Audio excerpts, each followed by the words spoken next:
sometimes, people ask me questions. I was in recently when I was in Malaysia, I was having a physical program, a workshop. So there was this young man uh, who asked me this question. So there are so many things happening in YouTube, so many concepts, so many spiritual concepts. Where to begin? Which one to follow? I'm getting confused. So that is a state of affair. Your focus should be on meditation, not on attending every possible sessions. So it is very important uh, to learn one thing at a time. Okay, whatever you want to learn one thing at a time. This is what my spirit guides have taught me in the year 2013. So in the year 2013, at the time there is no Zoom and no YouTubes and no PMCs, and at the time it was not there. So they gave this guidance to me. Learn one thing at a time and learn fully and integrate it. Okay, and consolidate it. Consolidate means you have learned completely and you made it part of you. Consolidate it and then go to the next level.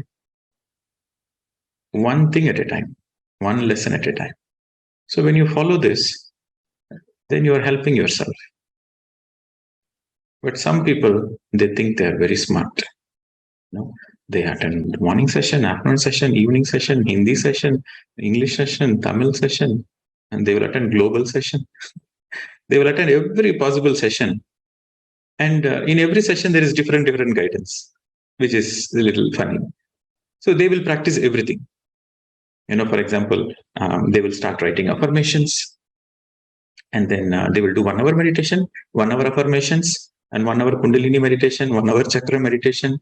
And also, the worst part is some people, they stop sleeping. Okay, without sleeping, we want to heal ourselves. So some people, they stop healing also.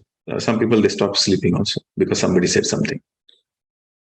If you are doing this, then you are for sure you will get confused sooner or later. You will get confused and you will confuse other people around you. Clarity will not be there in your life. So, my dear friends, learn one thing at a time, integrate it, and then go to the next one. That is very, very important. Okay, you have to underline, learn one thing at a time and consolidate it, and then go to the next lesson. Don't follow too many techniques. Just one thing. It's your choice. Whatever the technique you want to follow is your choice. But be scientific about it. And you take one technique, you experiment. You experiment for 40 days. Then you will see whether it is useful to you or not. How will you know whether it is useful to you or not? You practice another technique for 40 days. Practice another technique for 40 days. Then you have a lot of data results. Then you have the comparison. Which one is good for you? So your own experiment. So that means when you follow that technique, you should follow only that technique, no other technique for 40 days. And then the next 40 days, you follow other techniques. Because I know there might be some newcomers, and also there might be some people, they attend some session where they say, breath, you need to breathe. You need to breathe. And then you become, you see, all the intentions of the people are very good. Some people are into mantra meditation. Some people are into chakra meditation. Some people are into channeling meditation. Some people are into no sleep meditation. There are different types of available. But their intentions are very good. See, I'm nothing against those people. Their intentions are very good. They want to help everybody. Their intentions are very good.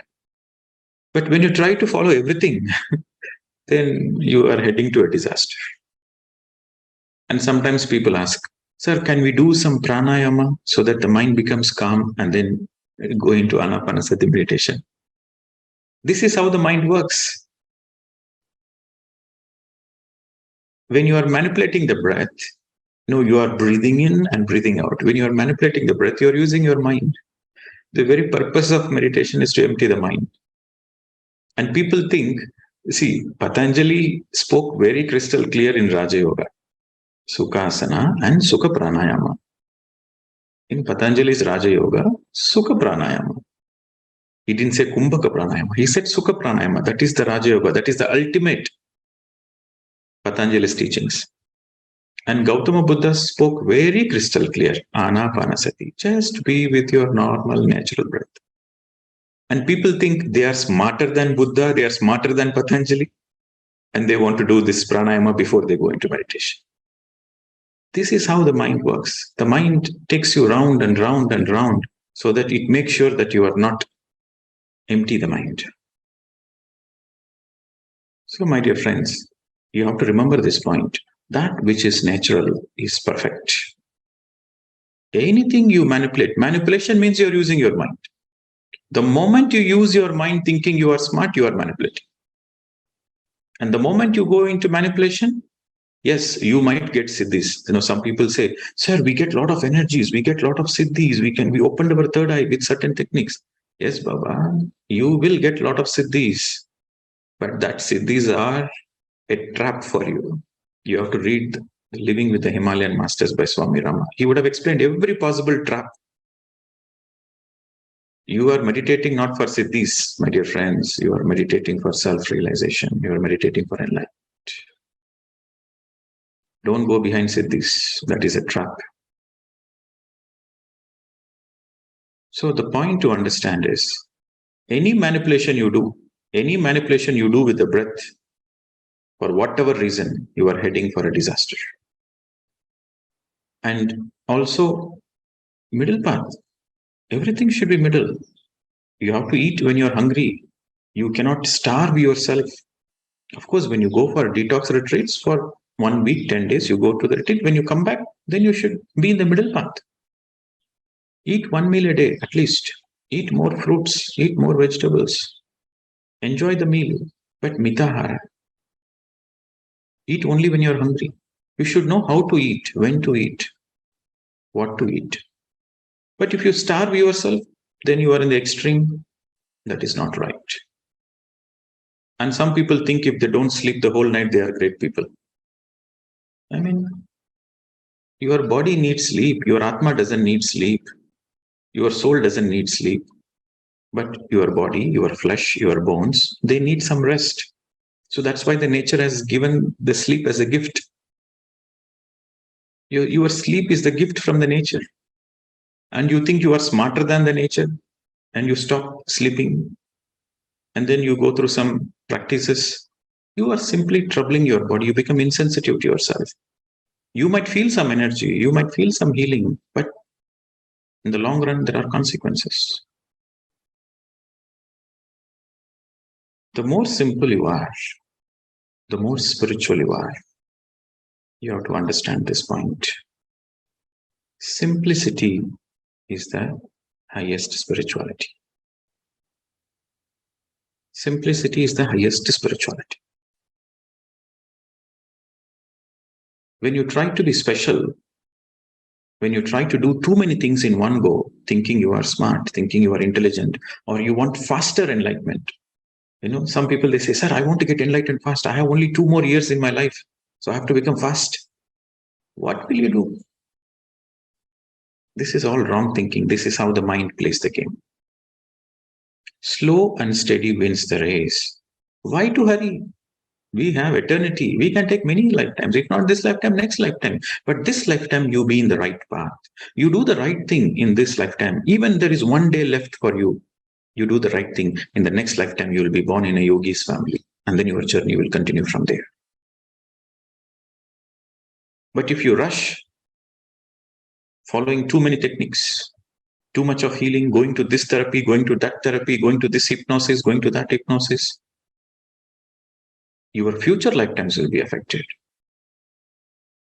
If you give away your power to somebody in the name of therapy, in the name of hypnosis, your future lifetimes is at stake.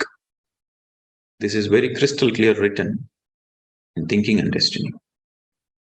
All the enlightened masters say the same thing. Be natural, be simple, slow and steady wins the race. Buddha never asked anybody to go to therapies. Buddha said simply do meditation. Krishna never asked Arjuna to go to any therapies, to do any sadhana. He simply said, Yogi Bhava Arjuna. First you become a yogi, everything else will follow you. Truth is very simple. Simple, straightforward. But the mind is one which complicates. So that's why you need Sajjana Sangatya. The Sajjana Sangatya will correct you. The Sajjana Sangatya will correct your wrong understanding. In the beginning, the beginners of meditation will naturally get tempted. There's nothing wrong. The beginners of meditation naturally will get tempted. They get tempted to siddhis. They get tempted to gifts. They get tempted to different techniques. It's like a spiritual supermarket. They get tempted. It is natural. There's nothing wrong in it. But the Sajjana Sangatya will help you to correct your perception. With that correction, you are helping yourself to go forward in the enlightenment journey. If you think you know everything, then you are doomed to be a failure. But when you are open-minded, always at any given point of time, no matter how much great master you are always open-minded. You are willing to learn. You are willing to listen. You are willing to correct your understanding. You are willing to see from a different perspective. Then you are helping yourself. Okay. So the final conclusion is very simple. Truth is very, very simple. The kingdom of God is within. You have to go within. And only you can help yourself. Appo Dipo Bhava. Nobody else can help you. When you do your meditation, when you do your dharma, anything and everything you want will come to you. You don't need to look for anything. You don't understand your body. You don't understand how complex this body is.